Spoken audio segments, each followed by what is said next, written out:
And hello YouTube, this is Thomas Judge, back once again. I've just watched my 19th movie in 19 days from the Marvel Cinematic Universe, which means I have just watched the incredible Infinity War. Straight out the gate, Infinity War is amazing. It's an absolutely incredible, almost flawless movie. I think the very first thing I want to address is some criticism that I remember hearing when this movie first came out. And this came from like professional movie reviewers and people in newspapers and film journals and things like that. And obviously, as usual, you get the non-pretentious nonsense of, oh, it's just a lot of spectacle and blah, blah, blah, all Martin Scorsese-esque. But one of the criticisms was people would say things like, oh, it relies too much on you having watched the previous 18 movies, and it's really much more of an ensemble movie than a standalone movie. As a criticism, that strikes me as one of the stupidest things you can possibly conceive of. Like, one thing that I never get is when people complain about things like Fast and Furious 7 and they go, oh, it's all just cars and explosions and hot women and loud music. And if you buy a ticket for Fast and Furious 7 and that's not what you're expecting, you're the idiot. Similarly, if you buy a ticket for the 18th movie in the Marvel Cinematic Universe, which is just called Avengers and then subtitle, and you haven't seen all the previous ones, or you're not expecting it to build on the previous ones, then you're the idiot. And the sort of reviewers that have complained about that, and I know there are some, and you can go on Wikipedia, you can go on various film outlets like Box Office Mojo and Metacritic and so on, and people will say things like that. And that's just an utterly nonsensical criticism, and I just wanted to put that out of the gate. That as a criticism of this movie is ridiculous. This movie is an absolute tonal masterclass in script writing in terms of bringing together different groups, different characters, different tones and atmospheres from different movies.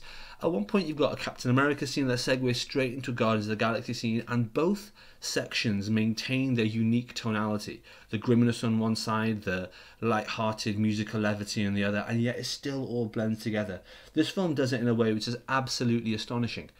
And yeah, if you hadn't seen the other 18 movies, this probably would make less sense, but this film isn't made for you. Speaking of other things that are just incredible about it, just the choreography for this was just fantastic. It was really notable, even quite early on, when you have the fight scene in Edinburgh where Scarlet Witch and Vision are fighting two of Thanos' elite guard. And that fight was very good, very competent. And then when Cap arrives, which was an incredibly atmospheric, stirring moment, just the shift in choreography between Team Cap and the others, it was notable. And it's that kind of subtlety of, it's not just one uniform kind of choreography throughout the entire movie for everyone, like for example Matrix or things like that. This is a case of different teams and different characters and different fighters and heroes and villains all have their unique choreography, which is distinct and distinguishable from each other. And Team Cap, obviously, head and shoulders above everyone else. Having said that, hats off to the fight scene where Iron Man fights Thanos on Titan. The choreography and just the sheer spectacle and pizzazz in that was absolutely staggering. What else did I like? I love the bit where Spidey catches... I think the guy's called Cull or Cull Hammer or something like that. He's one of Thanos' elite guards, and Spidey just catches his fist again as if it's not a big deal. I mentioned this in my Winter Soldier review. I absolutely love this very casual depiction of Spidey's incredible ability and strength and so on. Unfortunately, though, and I'll come back to this, I guess, in later reviews, Spider-Man is kind of an afterthought in this movie. Like, he's in it, and that's fine, and they brought him in it, but this movie wouldn't have lost very much by not having him in it. There are some characters who are critical to this movie. So, for example, Captain America, Iron Man, and so on. Actually, in the original draft of the script, I don't know if you know this, Cap wasn't actually meant to turn up in Edinburgh early on in the movie. He was meant to be absent for the entire movie until right at the end in Wakanda. He was going to come out of nowhere and save Vision.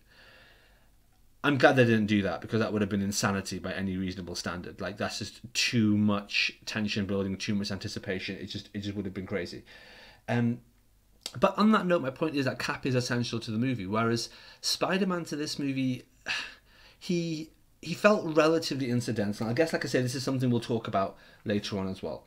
Characters that don't feel incidental, Thanos. Oh my god, the characterization on Thanos and Josh Brolin's performance was absolutely staggering. The thing that's astonishing now, having watched this all over the last 2.5 weeks, up until this movie, Thanos has said about 24 words in total. And for a character that said about 24 words and had a total screen time of maybe about, I don't know, 40 seconds, For him to come from that, and then in this movie to very rapidly become one of the most Shakespearean, epic, incredible villains of any cinematic franchise I can recall, is astonishing. I mean, this guy knocks Voldemort into a tipped hat. I mean, this is just incredible stuff, and it's just a really intense but brilliant characterization arc for Thanos. So just hats off for that. What other characters were impressive? Thor's character shift was really good. I remember the first time I watched this, I just thought, okay, fine, it's Thor being Thor, fine. And watching it now, having seen Endgame, you can see that Thor is really trying to process a lot of trauma from what happened both in Ragnarok and also right at the beginning of this movie, where his brother dies and Heimdall dies and most of Asgard gets killed. And actually there's this kind of like recklessness and suicidal tendency which is kind of starting to break through in his personality, which is very subtle, and I hadn't noticed it before. I don't know if it's something they deliberately tried to evoke, maybe I'm just reading into it, but either way, I thought that was really impressive. What I thought wasn't impressive was the way he got his eye back. I mentioned this in my Thor Ragnarok review. Like, what a load of bullshit. Absolutely stupid. Like, why have him lose the eye for him to get it back in like a passing incidental, oh, hey, I've got an eye in my pocket here, you can use it, and then it never gets mentioned again. It's ridiculous, and it removes the symmetry and the circularity of his character arc and journey for his own trilogy of movies. Stupid idea. On that note, Rhodey can walk again now, and that's just not a big deal. I'm not a fan of things happening in comics or movies or series or books or anything where they essentially normalize someone very quickly. I mentioned this before when I did my New 52 reading order. I was really annoyed where they made Deathstroke randomly younger, about 10 issues into his series, just because it was easier to write a young assassin than an old assassin. I was very wary when they got Batgirl out of the wheelchair and got her back in the Batgirl costume. It's like, look, if you don't want to write someone in a wheelchair, then don't take the job of writing this particular character. Obviously, Gail Simone did great with that, but my point is, I'm always very sceptical when you have a character that has a distinguishing feature, and then what they do is they immediately try and smooth it out and make the character as generic as possible so anyone can write for them. So that is lazy storytelling. If the character is gay, let them be gay. If the character is a cyborg, let them carry on being a cyborg. If the character's got one eye, let them carry on having one eye. And in Rhodey's case, dudes can't walk. Like, that should be an issue that he has to process. It shouldn't be something that he just shrugs off and then ends up wandering around normally again. Like, that just strikes me as nonsense.